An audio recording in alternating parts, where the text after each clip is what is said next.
एक बार की बात है, एक छोटे से गांव में एक किसान अपने परिवार के साथ रहता था।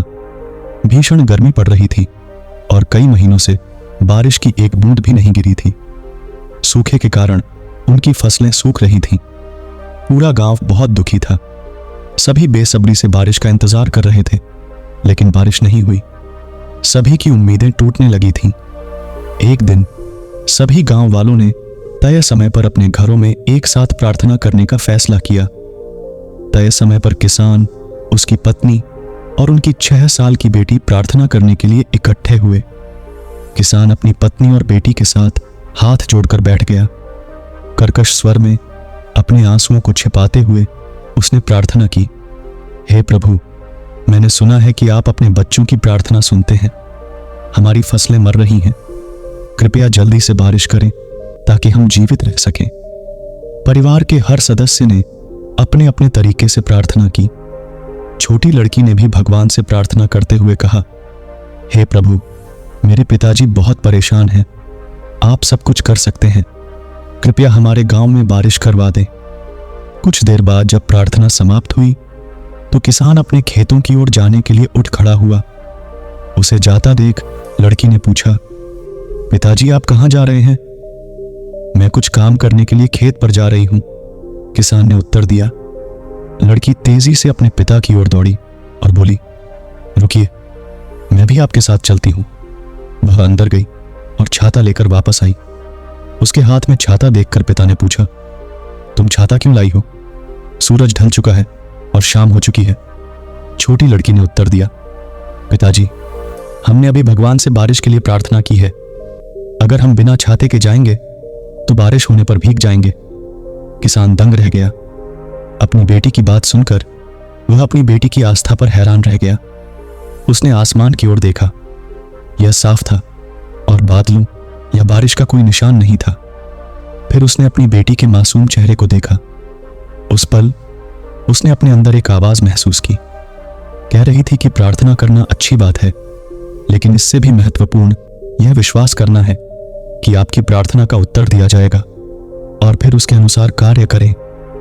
किसान ने अपनी बेटी को गोद में लिया, उसके माथे को चूमा और हाथ में छाता थामे खेतों की ओर चलने लगा।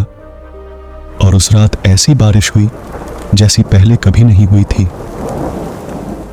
किसान और उसकी छोटी बेटी की कहानी हमें विश्वास के बारे में एक महत्वपूर्ण सबक सिखाती है।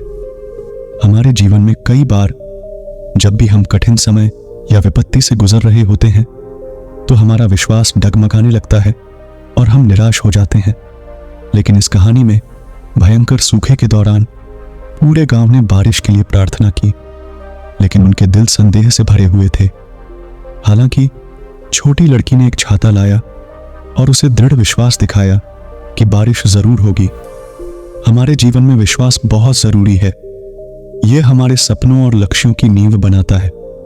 जब हम खुद पर विश्वास के साथ कोई काम शुरू करते हैं तो उसका सकारात्मक परिणाम आना तय है।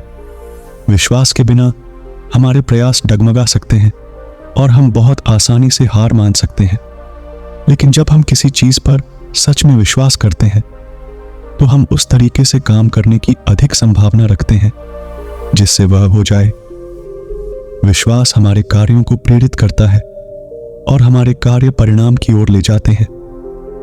अगर हम अपने लक्ष्यों को संदेह के साथ देखते हैं तो हम जरूरी प्रयास नहीं कर सकते हैं या बाधा के आगे हार मान सकते हैं।